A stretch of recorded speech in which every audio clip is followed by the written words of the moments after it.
오늘 말씀해 보면 하나님께서 모세에게 뭐라고 하시냐면 이제 가라라고 말씀하고 있어요. 근데 그 이제 가라라고 하는 이 어감에서 보면 어떤 느낌이 드십니까? 이제 가라라고 하시는 말씀일까요? 이제 좀 가라라고 하는 말씀일까요?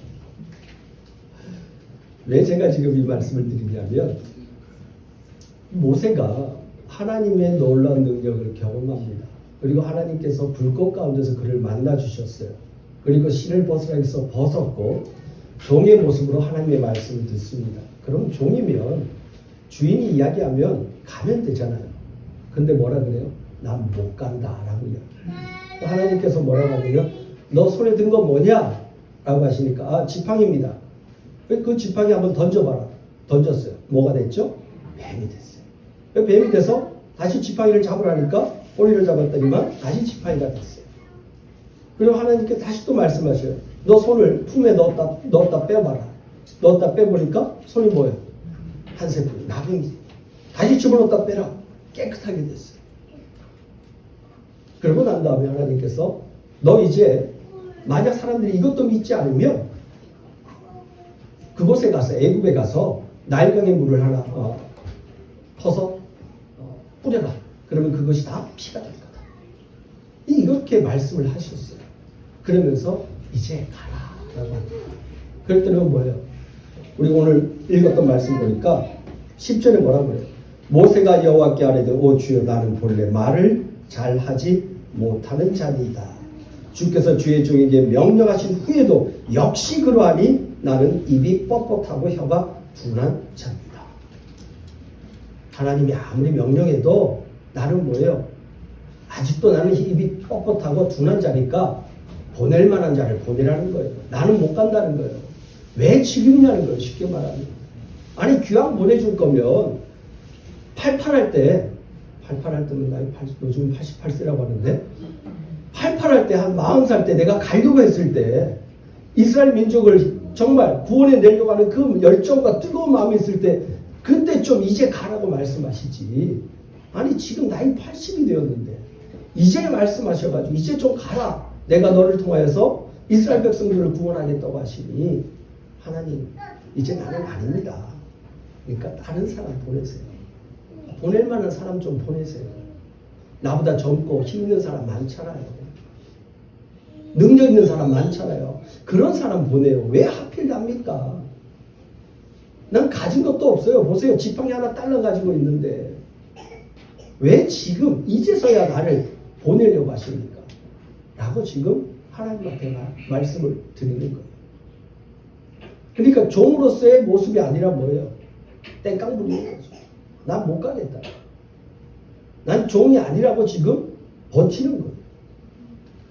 이게 지금 모세의 이야기입니다. 사실 모세가 이렇게 이야기하는 것도 우리가 생각할 때 이해할 수 있는 부분이 있어요. 하나님께서 놀라운 기적과 이적을 보여주셨어요. 근데 그건 누구 능력이에요? 하나님 능력이지. 내 능력 아니에요. 아니 뭔가 하나님께서 나를 보내주려면 좀 내 힘이 뭔가 갑자기 하나님께서 이제 가라 했을 때 막 몸에서 없었던 힘이 갑자기 확 용솟음 친다던가 뭔가 능력이 나타나는 모르는 그런 것들이 나타나야 되는데 하나님의 능력을 본 전이나 본 후나 나에게는 아무 변화가 없어요. 바뀐 게 없다는 거예요. 나에게 바뀐 게 없는데 내가 어떻게 가냐는 거예요. 여전히 나는 연약하고 여전히 나는 부족하고 여전히 나는 나약한 모습이에요. 그런 나의 모습을 보시면서 하나님 어떻게 나를 애굽으로 가라고 하시냐는 거예요. 우리 이해하지 않을까요? 이해할 수 없어요? 우리 충분히 이해합니다. 우리 교회에서 어떤 일을 하라 그러면 어떻게 해요? 못해. 내가 그 무슨 능력이 있어요? 내가 무슨 힘이 있어요? 나보다 똑똑한 사람, 젊은 사람 많은데. 그런 사람들 시키지 왜 나를 시켜요? 똑같아요. 모세를 뭐라 할 이유가 없어요. 뭐라 할 자격이 없어요. 우리 똑같잖아요. 하나님의 말씀에 순종하는 것보다 먼저 뭐예요? 나를 먼저 보는 거예요. 내 힘, 내 능력, 내 자격, 내 열심 이런 것들을 항상 보게 되어집니다.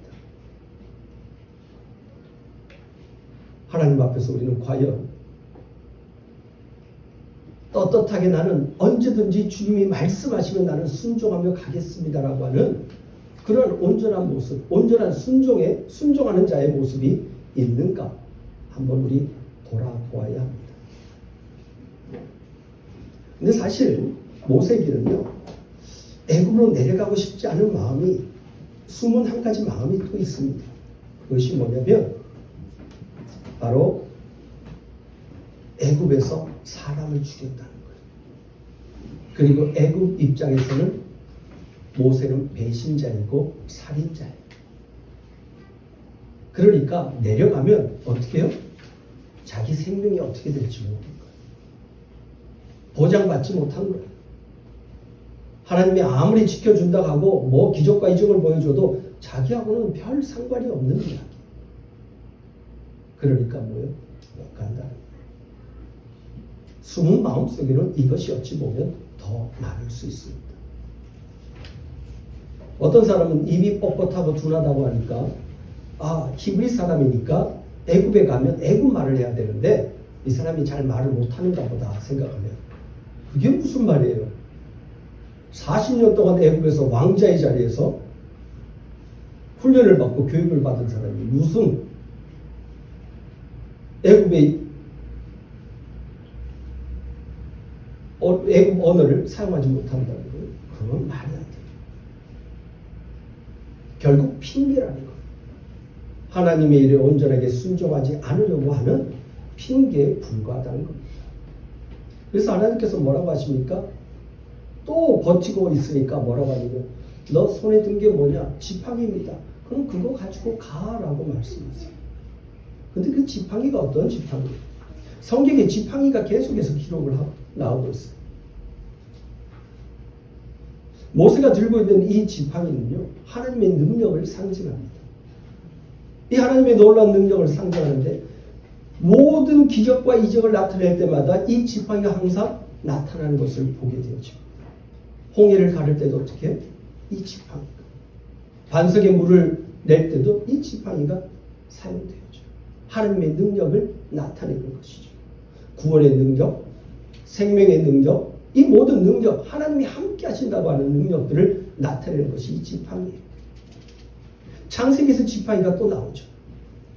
누구를 통해서 나오죠? 야곱이 강가에서 하나님과 씨름하다가 어떻게 돼요? 골반뼈가 부러져요.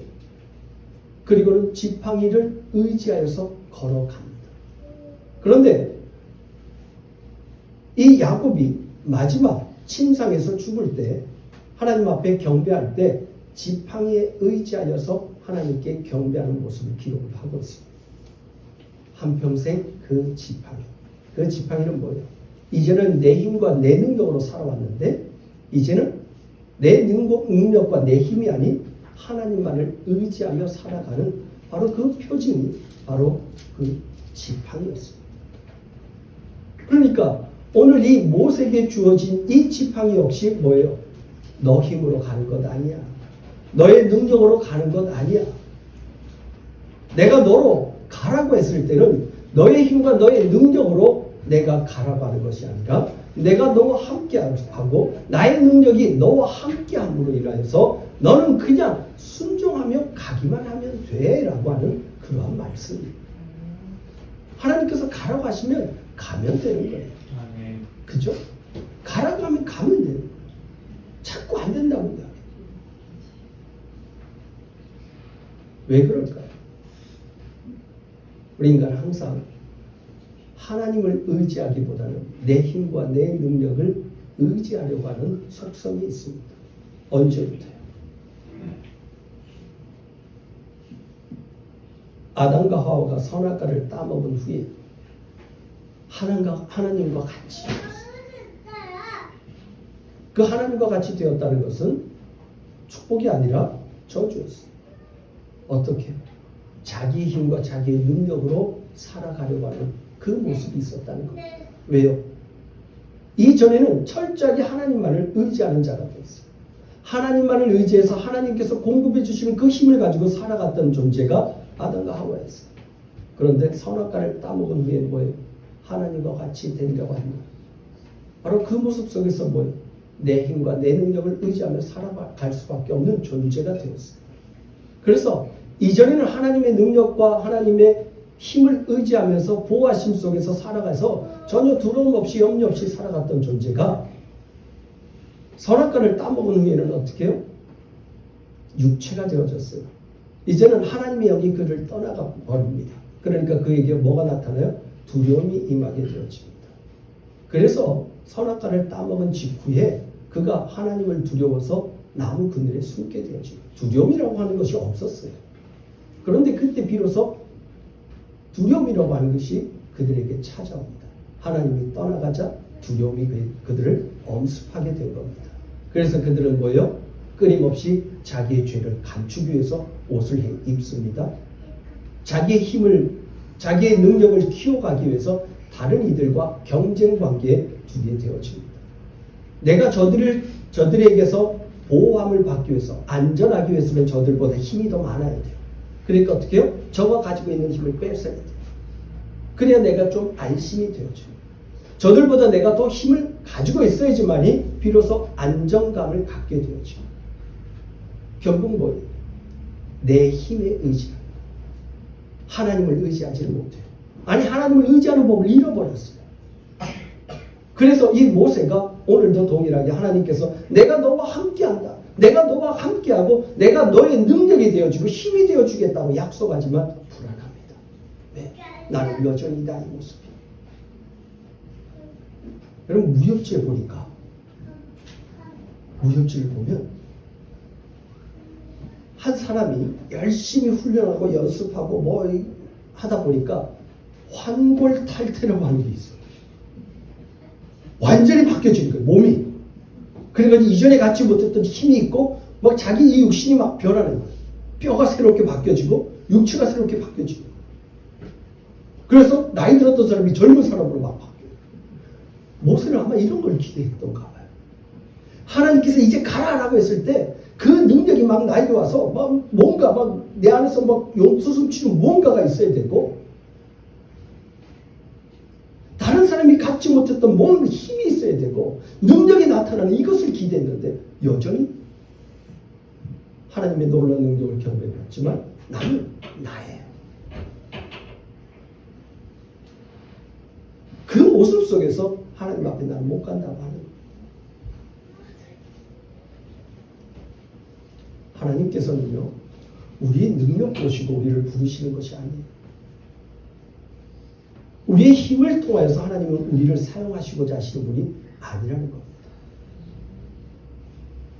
만약 그랬다면 아마 모세가 애굽의 왕자의 자리에 있을 때 하나님이 부르셨을 거예요.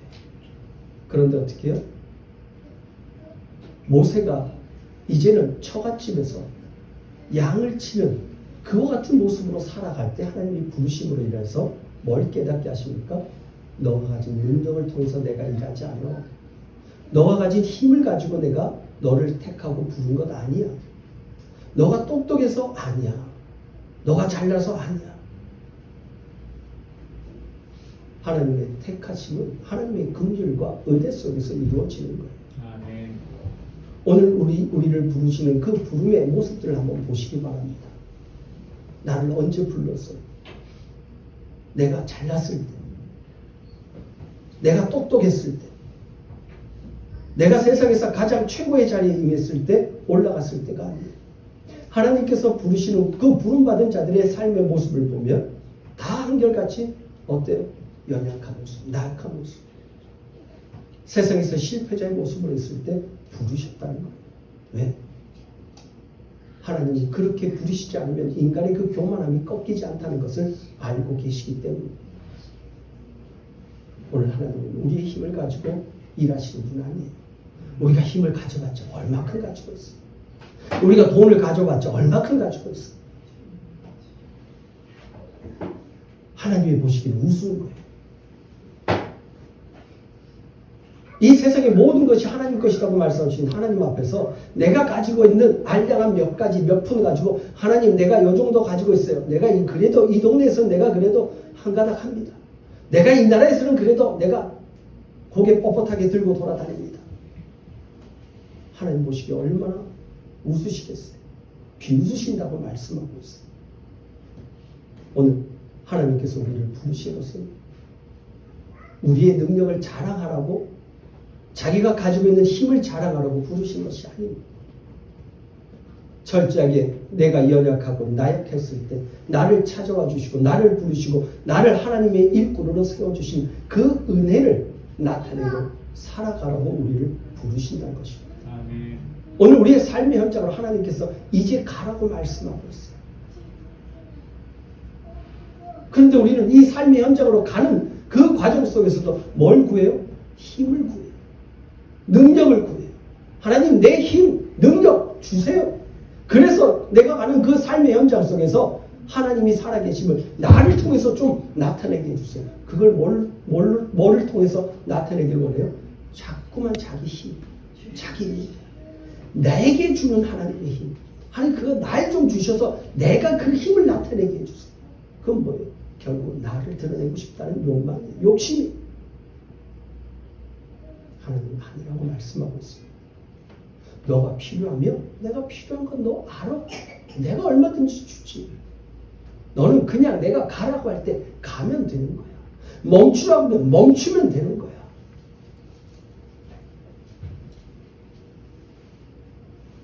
오늘 주님께서는 우리에게 삶의 현장으로 가라고 말씀하고 있어요. 너가 입이 뻣뻣하다고 입을 막는 자가 누구니? 너가 말을 못한다고 하나님께서 입을 만들지 않은 내가 입을 만들고 내가 그 입에 할 말을 넣어줄 테니까 너는 가. 좀 이제 좀 가라고 오늘 우리에게 말씀하고 있습니다. 우리는 끝까지 못해. 나에게 뭔가를 달라고. 나에게 뭔가를 줄 때 나는 가겠다고 이야기합니다. 그런데 주님께서는 아니 그냥 순종해. 먼저 순종하며 한 걸음 발걸음을 옮겨놓고 믿음으로 너의 앞에 놓여있는 그 물에 발을 디디라고 말씀하고 있습니다. 그럴 때 그 물이 열려지는 겁니다. 아멘. 사랑하는 성도 여러분, 오늘 주님께서 가라고 하시는 곳이 분명히 있을 겁니다. 오늘 우리에게 삶의 영역에서 삶의 현장에서 우리로 하여금 하나님의 능력을 내가 너를 통해서 드러낼 테니 가라고 말씀하시는 그 하나님의 부르심이 있을 겁니다. 명령하심이 있을 겁니다. 그럴 때 주저하지 마시고 주님이 나의 힘과 능력이 되시오니 내가 주의 종이오니 내가 말씀에 의지하여서 내가 나아가겠습니다라고 하는 이 고백이 있어지기를 주님의 이름으로 축복합니다. 그럴 때 비로소 하나님의 능력을 경험할 수 있어요. 그럴 때 비로소 하나님이 나와 함께 한다는 것을 깨달을 수가 있다는 겁니다. 순종하지 않고 버티다가 하나님 앞에 책망받고 하나님 앞에 끊임없이 쓰임받지 못하는 모습이 아니에요. 하나님의 말씀하실 때 온전하게 순종함으로 해서 순종함을 통해서 하나님의 능력을 경험하며 하나님의 은혜를 경험하며 그 은혜를 삶의 현장 속에서 나타낼 수 있는 저와 우리 모든 성도님들 되어지기를 주님의 이름으로 축복합니다. 기도하겠습니다.